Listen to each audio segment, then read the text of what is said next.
아사가 죽음을 맞이하고 그의 아들이었던 여호사밧이 왕위에 오르게 되었습니다. 여호사밧은 이스라엘을 강력한 나라로 만들기 위해서 굉장히 노력을 하게 되어지죠. 전시가 아니었음에도 불구하고 군대를 상설화해서 유대의 각 성읍을 지키게 하고 유다가 정복한, 그러니까 유다 지역뿐만은 아니라 유다가 정복한 땅에 군사 기지를 세우게 되어집니다. 군부대를 주둔하게 만드는 것이죠. 무엇보다 하나님께서 여호사밧과 함께 하셨기 때문에 강력한 나라가 될 수 있었다라고 이 역대기 기자는 평가하게 되는데, 하나님께서 여호사밧과 함께 하셨던 이유는 이 여호사밧이 다윗의 길로 행했기 때문이라고 또 설명이 되어집니다. 다윗의 길로 행했다는 것은 구체적으로 그가 우상을 섬기지 않았고 하나님께 구했으며 또 하나님의 계명을 행하고 북이스라엘과 같이 행하지 않았다라고 하는 것으로 다윗의 길을 어떻게 따랐는가에 대한 설명이 추가되고 있습니다. 하나님은 여호사밧의 시대에 유다를 견고하게 하신 것뿐만 아니라 그에게 부귀와 영광을 누리게 하셨다라고 5절은 기록하고 있고요. 여호사밧은 전심으로 이 하나님의 길을 걸었다라고 하는 것을 또 평가받고 있습니다. 아울러서 이 여호사밧은 지도자들을 유다 성읍에 파견 보내서 백성들에게 율법을 가르쳤습니다. 그 내용이 7절부터 9절까지 기록이 되어 있는 내용이고요. 이처럼 여호사밧이 하나님의 길을 전심으로 걷게 되어지자 하나님의 주변 나라들이 유다를 두려워하도록 만드셨습니다.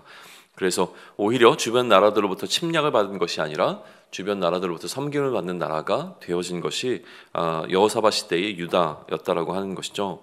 여호사밧은 군사적으로 굉장히 강력한 나라를 이루었고 그것에 대한 구체적인 데이터, 다시 얘기하면 증거 자료들을 12절로부터 19절에 해당하는 구절 가운데 제시하면서 얼마나 강력한 국가가 되었는가라고 하는 사실을 이렇게 수치적으로 알려주고 있죠.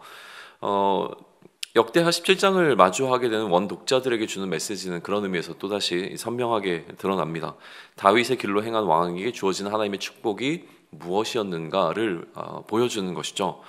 축복의 강조점이라고 하는 것은, 그러니까 축복받은 나라라고 하는 것은 강력한 나라입니다.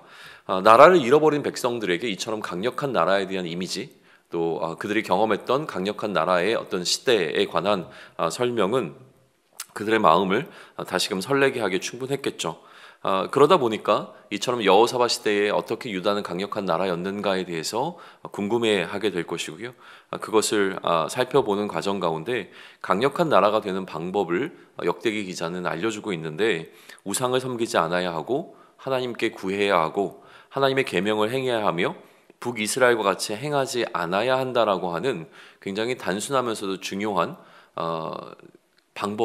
방도를 이제 이 독자들에게 알려주고 있습니다. 이 기본적인 이 메시지 이외에도 오늘 역대하 17장은 몇 가지 묵상의 포인트들을 우리에게 제공해주고 있는데요. 이 여호사밧이 율법을 가르쳤다라고 하는 부분들은 좀 주목해서 볼 필요가 있는 것 같습니다. 단순히 그가 하나님을 섬기고 어떻게 하나님 앞에서 온전한 왕이 되었는가를 넘어서서 그는 백성을 계몽하기 시작했던 것이죠. 자신만 하나님의 율법을 따르면 된다라고 하는 것이 아니라 자신과 함께 국가를 이루고 있는 온 백성이 하나님을 온전히 따라야 한다라는 것을 온전히 따라야 함에 대한 필요성을 깨달은 왕으로서 그는 영적인 리더십을 갖고 있는 자들을 전국으로 파송해서 백성들을 율법으로 가르치기 시작합니다. 또 다른 묵상의 포인트는 결국 강력한 나라가 된다라고 하는 것은 왕의 노력으로 대변되는 어떤 사람의 노력으로 이루어지는 것이 아니라고 하는 사실을 오늘 본문은 또 보여주고 있는데, 왜 그러냐면 여전히 그 주도권은 하나님께 있다라고 하는 사실 때문에 그렇습니다. 하나님께서 허락하시면이라고 하는 뉘앙스가 이 안에는 담겨 있기 때문에 그런데, 이러한 관점은 역대기 기자의 관점이기도 합니다. 5절을 보시면 그러므로 여호와께서 나라를 그의 손에서 견고하게 하시매라고 되어 있어요.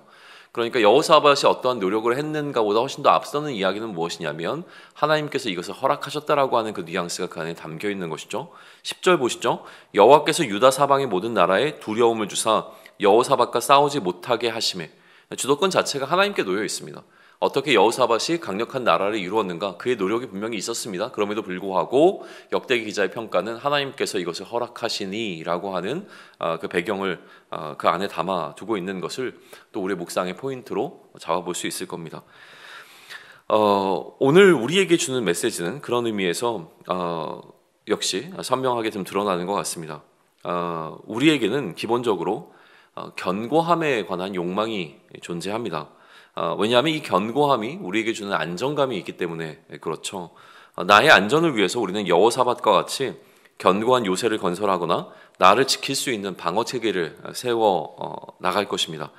그것이 어떻게 보면 우리의 삶이 나아가는 방향성이기도 합니다. 오늘 본문은 이것이 잘못되었다라고 이야기하지는 않습니다. 그러나 이러한 애씀 가운데 놓치지 말아야 할 것이 무엇인지를 알려주고 있죠. 그것은 바로 하나님이라고 하는 사실입니다.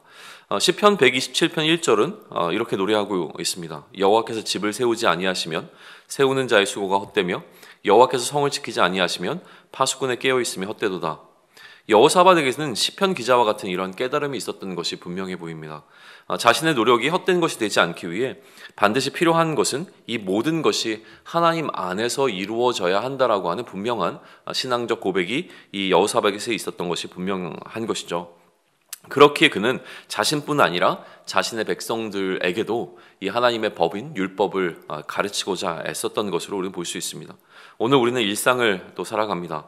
일상 가운데 우리가 하게 되어지는 모든 수고는 결국 우리를 안전함 가운데로 이끌어 갈 것입니다. 그러나 이러한 우리의 수고가 헛되지 않기 위해서 우리는 그리스도의 질서 안에 머무르기 위한 애씀이 필요하다는 사실을 오늘 역대하 17장을 통해서 다시 한번 또 깨닫게 되어집니다.